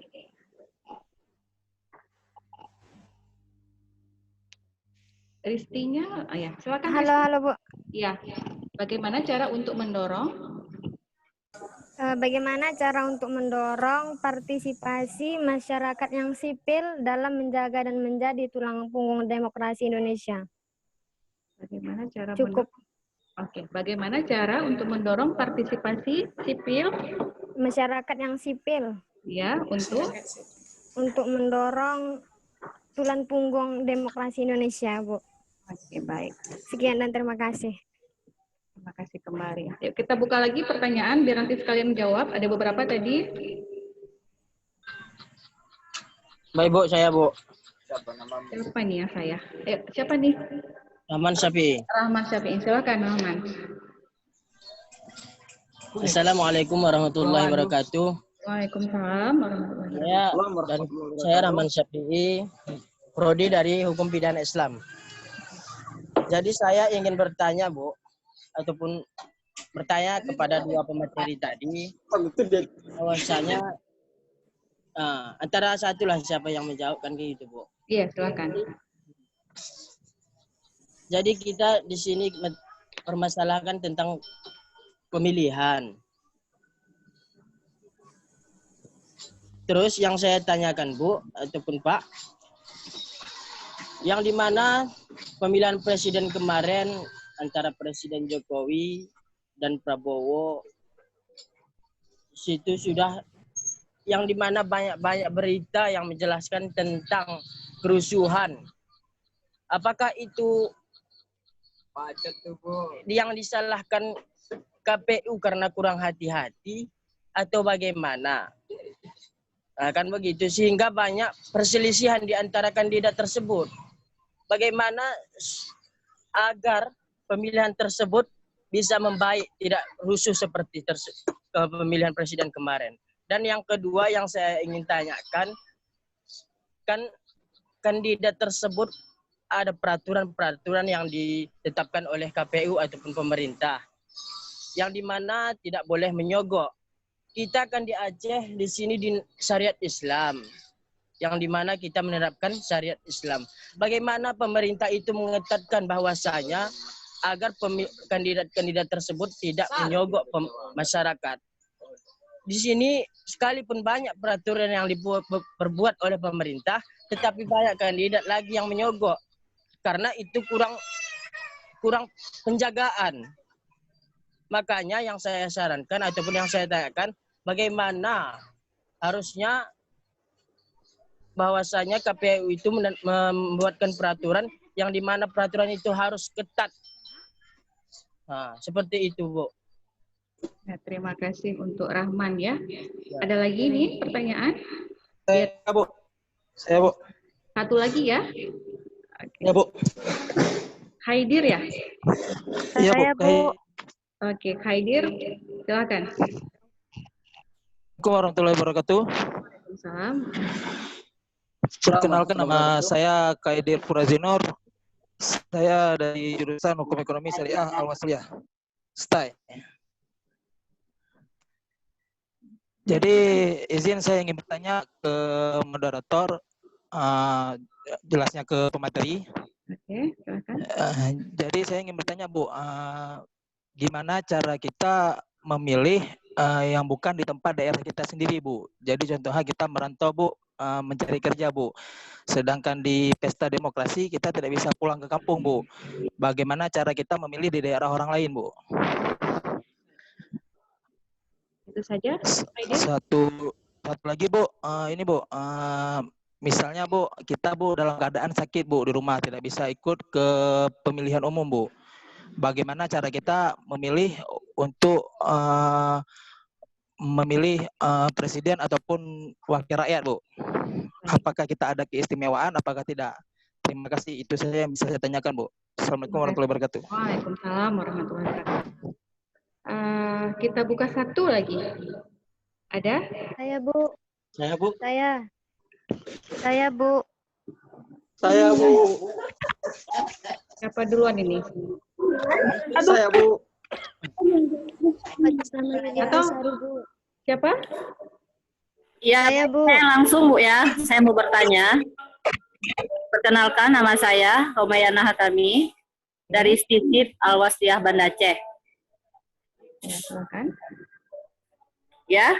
Ya, silakan pertanyaannya. Ya. Sebagaimana kita ketahui, kalau untuk KIP atau KPU itu mereka sudah ada kandidat-kandidat atau petugas yang memang sudah dilantik dan sudah bersumpah sesuai dengan jabatan masing-masing. Tetapi sekarang yang terjadi banyak kecurangan ataupun isu-isu yang tidak mengenakan, ya. Yang pertanyaan saya, bagaimana cara kerja KPU sehingga bisa terjadi kecurangan di setiap kabupaten kota sehingga masyarakat banyak yang kecewa dengan KIP atau KPU setempat? Itu aja. Terima kasih. Assalamualaikum warahmatullahi wabarakatuh. Waalaikumsalam. Ini kecewa dalam hal apa dulu nih? Mungkin bisa dijelaskan lebih spesifik.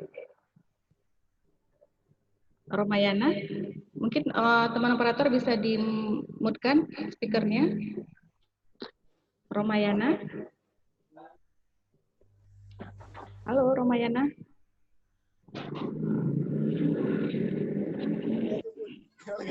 Oke, kita jawab dulu.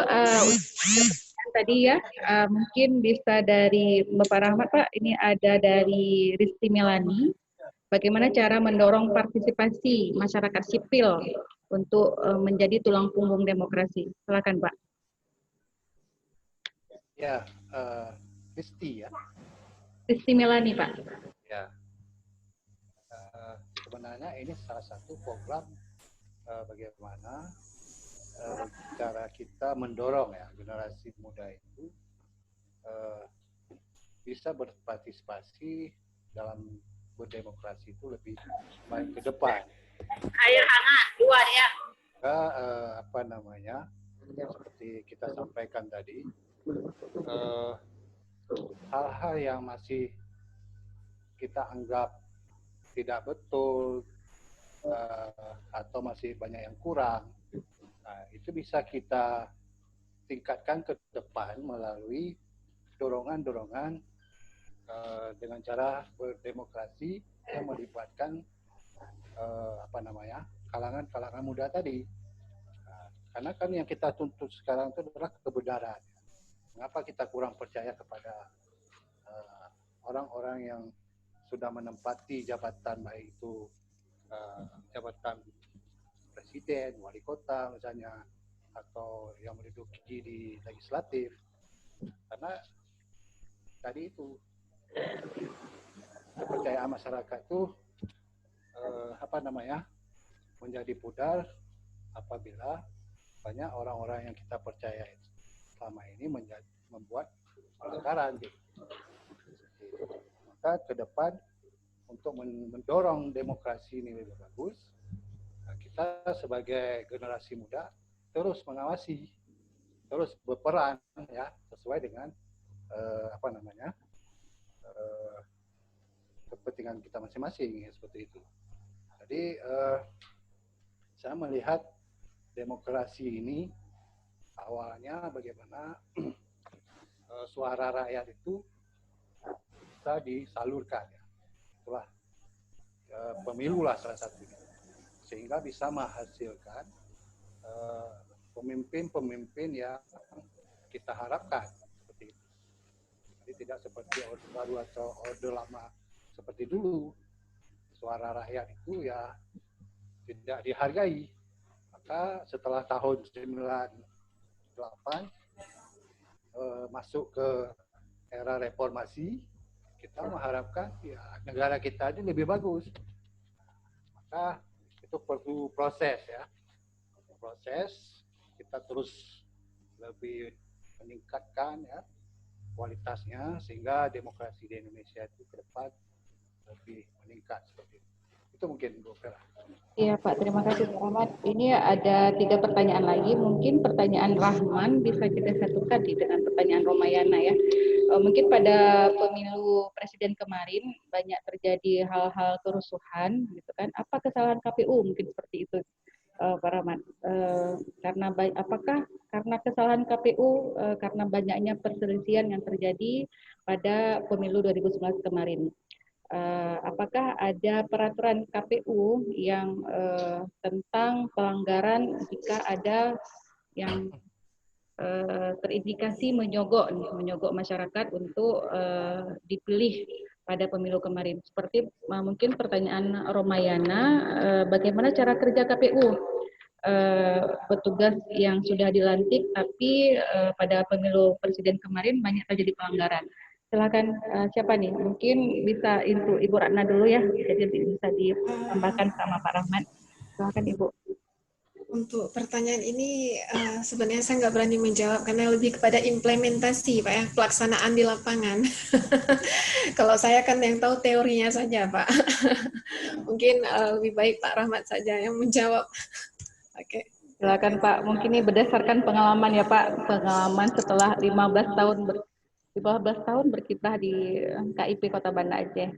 Mungkin teori dan pengalaman saling mendukung. Silakan Pak Rahmat. Ya sebenarnya itu terletak. Kalau maaf Pak Rahmat, suaranya nih Pak Rahmat agak volume suaranya. Halo? Ya silakan Pak. Ya sebenarnya terjadi kerusuhan itu kan karena seperti tadi. Sebenarnya calon-calon itu harus siap menang, siap kalah kan seperti itu. Nah ini yang bermasalah ini yang tidak menerima kalah seperti itu, sehingga ya menuduh misalnya proses pemilu itu curang atau tidak jujur ya. Padahal kita di KIP ini sudah ada aturan-aturan memang harus dijalankan oleh semua calon ya. Proses pelanggaran itu memang lumrah terjadi ya. Tapi apabila itu terjadi kan dalam pemilu itu ada pengawas ya. Jadi sebenarnya kemungkinan untuk melanggar itu sudah kecil sekarang. Karena kan yang memantau itu bukan hanya pengawas, sebenarnya juga elemen-elemen masyarakat, organisasi ya, bagaimana proses pemilu itu harus berjalan dengan jurdil. Tapi itu setiap pemilu atau pilkada terus-menerus terjadi. Ya, ke depan kita mengharapkan pengawasan itu juga terlibat dari kita semua ini, terutama ya kalangan muda ya, itu harus mengawasi proses perjalanan pemilu ini. Mungkin demikian. Terima kasih Pak Rahmat pemaparannya untuk pertanyaan ini. Satu lagi Pak dari Khaidir, memilih tapi bukan daerah domisilinya. Mungkin pindah memilih Pak. Pindah memilih, atau yang pertanyaan kedua, jika ada pemilih yang sakit, bagaimana perlakuannya untuk dia memilih? Silakan Pak Rahmat. Ya, kalau misalnya kayak kita misalnya Khaidir ini asalnya dari mana? Khaidir. Khaidir.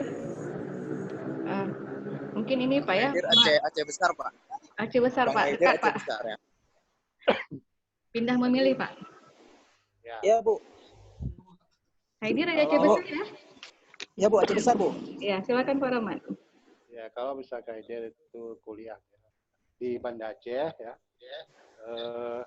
mau memilih di Banda Aceh, maka kalau pemilihan legislatif itu ya bisa memilih anggota DPR di Banda Aceh ya. Yang pertama di Banda Aceh, kedua untuk DPRA itu boleh, DPRI, DPD, Presiden itu boleh. Hanya untuk DPRK yang tidak boleh. Seperti itu. Cara memilihnya seperti apa, Pak? Itu harus minta memilih. Kalau memang mau memilih di Banda Aceh. Seperti itu. Kemudian kalau sakit, itu biasanya tim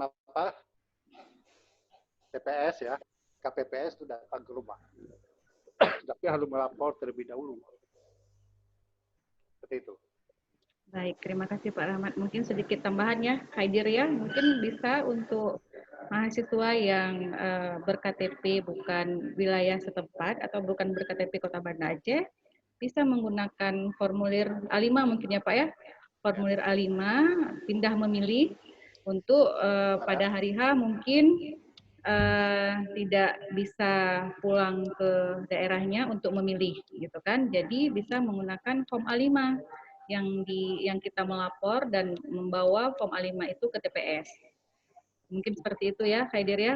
Dan dia terbatas untuk surat suara yang diberikan itu terbatas, tergantung dapilnya lagi nanti, tergantung daerah pemilihannya. Tapi seperti Khaidir yang dari Aceh besar, karena masih satu dapil dengan Kota Banda Aceh, hanya tidak bisa memilih calon DPRK-nya saja, gitu.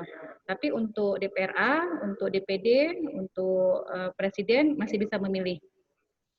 Nah, untuk yang sakit, dari pihak keluarga bisa melaporkan kepada petugas KPPS 2 hari sebelum hari H, bahwa melaporkan bahwa ada keluarga yang sakit tidak bisa ke TPS. Nah, nanti setelah pada hari H akan datang petugas dan didampingi oleh Panwas untuk datang ke rumah kalau memang yang bersangkutan memang tidak bisa langsung datang ke TPS. Mungkin seperti itu ya, Khaidir ya. Formulir A5 itu seperti apa, Bu?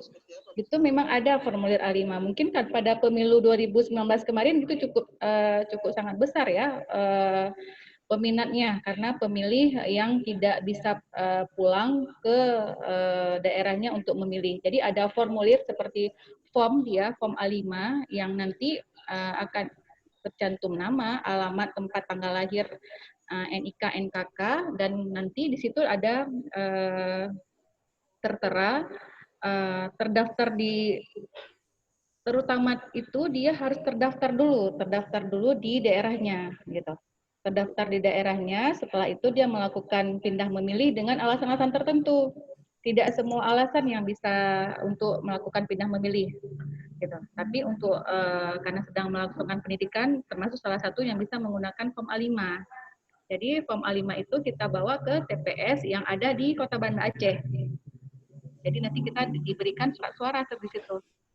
Mungkin seperti itu, Khaidir.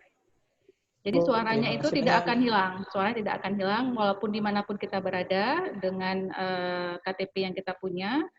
Dengan syarat tadi kita harus terdaftar dulu. Kita terdaftar dulu di tempat kita berasal sesuai dengan alamat yang tertera di KTP. Mungkin seperti itu. Ya, Bu, terima kasih banyak, Bu, atas pemahamannya, Bu. Sama-sama, terima kasih. Mungkin ada tambahan sedikit Ibu Ratna, silakan untuk 4 pertanyaan tadi. Kalau untuk implementasi pelaksanaan di lapangan saya nyerah, Bu. Mungkin yang lain mungkin ada ini. Ya. Ini kita tunggunya Pak Rahmatnya sedang izin sebentar. Ini sudah mendekati pukul 4, memasuki sholat asar. Mungkin ada pertanyaan lagi, satu lagi mungkin? Ya, saya, Bu. Saya, Bu. Izin bertanya, Bu. Izin bertanya kepada Bapak Rahmat dan Bu Ratna Dewi. Iya. Atau contoh. Halo? Kita buka satu pertanyaan lagi ya. Silakan satu lagi. Ya, izin bertanya, Bu. saja, Bu, ya. Bu. Siapa nih? Saya, Bu. Saya, Bu. Perkenalkan nama saya Mawardi. Silakan Yuli, siapa nih? Mawardi, silakan. Oh ya, silakan Mawardi. Perkenalkan nama saya Mawardi, Prodi Antropologi. Oh ya, maksudnya Ibu Ratna Dewi nih. Saya bertanya tentang pemilihan umum ya kan. Mengapa kita di wilayah kita atau di Indonesia melakukan pemilihan umum itu dengan cara memulai umur 17 tahun sampai ke atasnya, tidak dibatasi umurnya, tentunya kan umur 17 tahun sampai dia lansia. Kenapa tidak dibatasi umur 17 tahun sampai umur 60 tahun aja? Karena di atas umur 60 tahun itu kan kadang dia ada memiliki cacat, yaitu entah buta atau buta warna atau entah mengalami sakit atau yang lain-lain. Cukup itu aja, Bu. Terima kasih Mawardi atas pertanyaannya. Kenapa sistem pemilu ini tidak dibatasi ya, tidak dibatasi usia? Silakan Ibu Ratna mungkin. Oke, sebenarnya kenapa tidak dibatasi secara konstitutifnya itu sudah diatur dalam undang-undang. Di mana kenapa 17 Agustus? Sebenarnya itu kenapa 17 Agustus? Karena itu udah bisa 17 Agustus, astagfirullah, maaf nih. Udah sore, Bu ya. Gimana? Oke, maaf. 17 tahun atau sudah menikah itu sebenarnya sudah ada aturan dalam secara bentar, Bu ya. Oke. Sudah diatur dalam aturannya bahwasanya 17 tahun ataupun sudah menikah itu sudah diatur. Nah, ini ada poin penting, ada syarat penting. Misalnya saya bilang tadi 17 tahun atau sampai lansia ya. Tadi kenapa tidak dibatasi? Nah, dibatasi asalkan tidak memenuhi syarat yang saya sebutkan ini. Yang pertama itu tidak ada terjadi gangguan mau jiwanya, ingatannya itu bisa. Yang kedua tidak dicabutnya hak pilih. Hak pilih itu bermacam-macam. Itu sesuai dengan keputusan pengadilan. Itu ada dalam undang-undang, saya pun lupa, nggak tahu taruh di mana ini. Kalau saya sebut salah nanti ini ya, itu semua udah diatur dalam undang-undang. Kalau misalnya dia udah tua tapi masih sehat, ya kenapa tidak? Asal dia masih mempunyai ingatan yang sehat.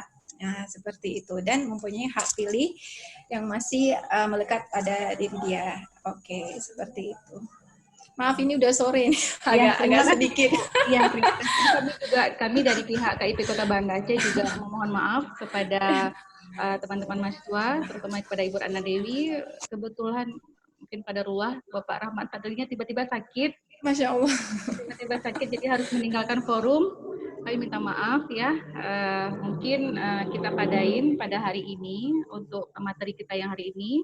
Terima kasih teman-teman mahasiswa sudah berpartisipasi pada webinar yang ke-9 pada hari ini. Mungkin sedikit Ibu Ratna untuk closing statement-nya, Pak. Bagi kami di Kota Banda Aceh dan mahasiswa Perguruan Tinggi Aswaliyah Banda Aceh. Silakan Ibu, closing statement-nya. Oh, harus saya lagi ya? Sedikitnya statement terakhir dari Ibu Ratna sebelum kita menutupi acara webinar ini, Bu. Oke, apa yang harus saya sampaikan ya? Buku dikasih ke siapa? Gimana?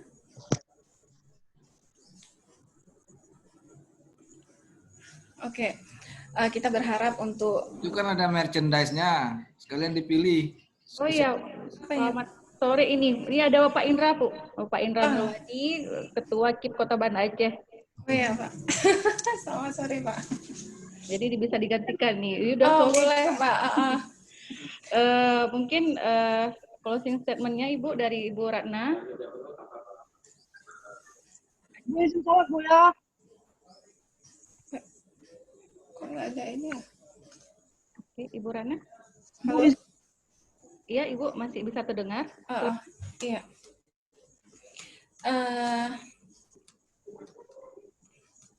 Apa yang harus saya paparkan ya? Maaf ya, saya ini kurang persiapan sebenarnya.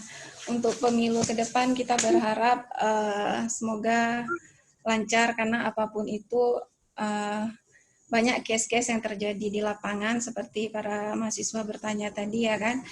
Nah, itu sebenarnya bukan salahnya si KPU atau KIP atau lain sebagainya kan, tetapi lebih kepada individu masing-masing, lebih kepada penegaknya. Nah, kita berharap ke depan pemilu ke depan itu menjadi lebih baik lagi, menjadi lebih demokrasi lagi, supaya kita pun, negara kita pun bisa berjalan dengan lebih baik lagi. Itu sajalah, Bu.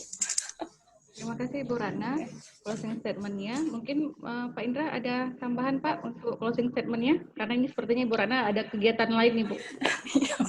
Ya, itu yang pertama kan ada merchandise yang kita siapkan untuk diberikan kepada berapa? 2 orang, 3 orang? 2 orang Pak. Nah, yang terbaik itu ditunjuk aja oleh Bu Ratna. Minta Bu Ratna. Iya Bu Ratna, ada mencatat nggak Bu kira-kira ini dari berapa ya tadi? Pak Rahmatnya udah. Pak Rahmatnya? Saya kurang ingat pula lagi. Tadi nama-namanya saya kurang. Ada Ali. Bu Ratna, Bu Vera aja. Baik Pak, nanti kalau Ibu Vera yang aja. Boleh. Nanti kita hubungi Pak. Ada. Bilang aja terus sekarang siapa yang dapat. Oh gitu Pak.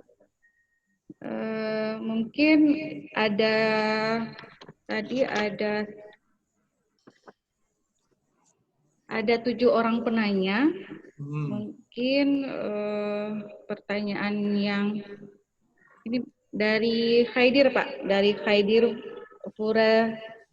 Khaidir apa tadi ya namanya? Dari Khaidir yang bertanya tentang pindah memilih dan mungkin sedikit paham ya mungkin kemarin. Terus satu lagi Irman Berutuh. Mungkin ada 2 ya, ada 2 orang dari Khaidir dan Irman akan mendapatkan merchandise dari KIP Kota. Satu lagi, perempuan satu lagi. Satu lagi Pak ya. Satu lagi Risti Melani, Pak. Satu lagi Risti Melani. Jadi ada 3, Risti Melani, Haidir, sama Irman akan mendapatkan merchandise dari KIP Kota Banda Aceh dan akan dihubungi nantinya oleh panitia KIP Kota Banda Aceh. Baik, terima kasih. Terima kasih atas waktunya teman-teman dari Perguruan Tinggi Aswaja Banda Aceh. Terima kasih Bu Ratna Dewi atas waktunya. Mohon maaf apabila kurang. Terima kasih Ibu. Kami juga memohon maaf. Bapak Rahmat Salih juga meminta maaf kepada teman-teman mahasiswa sekalian. Lebih dan kurang kami mohon maaf. Oh, kita foto bersama. Sesi foto bersama ya. Tolong teman-teman mahasiswa menghidupkan videonya. Ya, panitia. Oke, kita sesi foto bersama. Pak Indra boleh bergabung, Pak? Ya. Silakan. Ya. Sampai foto bersama, buka dulu. 1, 2, 3 bilang. 1, 2, 3. Oke. Udah, Kak Wi. Naik. Udah? Belum. Belum. Sekali lagi. Sekali lagi. Lagi senyum. 1, 2, 3. Lagi. Oke, salam pemilu ya. Oke, salam pemilu. 1, 2, 3. Lagi. Oke. Udah aktif video fotonya. Ya. Buka kamera, buka kamera. Videonya, adik-adik tolong dibuka videonya. Ini teman-teman banyak ada nih, teman-teman mahasiswa banyak yang nggak hidup nih videonya. Coba dibuka dong videonya. Soalnya banyak nih partisipannya. Ya udah ya. 1, 2, 3. Oke. Satu lagi ya, Vera, senyum Vera. 1, 2, 3. Oke. Oke, terima kasih banyak Ibu Ratna atas waktunya. Terima kasih teman-teman mahasiswa yang sudah ikut bergabung. Panitia lari dulu. Aceh, semoga tetap sehat dan kita selalu dalam lindungan Allah Subhanahu wa Ta'ala. Dan doa agar wabah pandemi ini segera berlalu dan kita dapat bertatap muka langsung pada sesi-sesi berikutnya. Terima kasih. Mohon maaf atas kesalahan. Wabillahi taufiq wal hidayah. Assalamualaikum warahmatullahi wabarakatuh. Waalaikumsalam warahmatullahi wabarakatuh.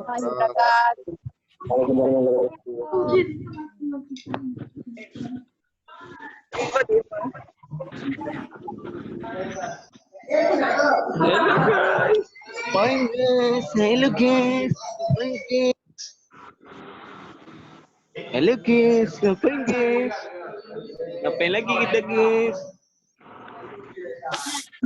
Nah, baru muncul ya. Kenapa banyak hilang lagi? Nah, terima kasih ya semua peserta mahasiswa Al-Wasliyah.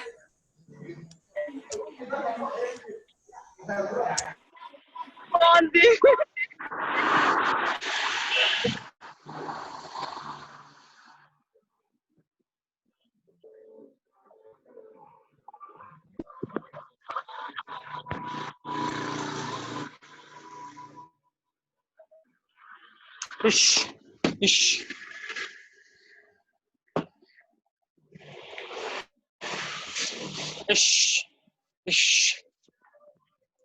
Ish.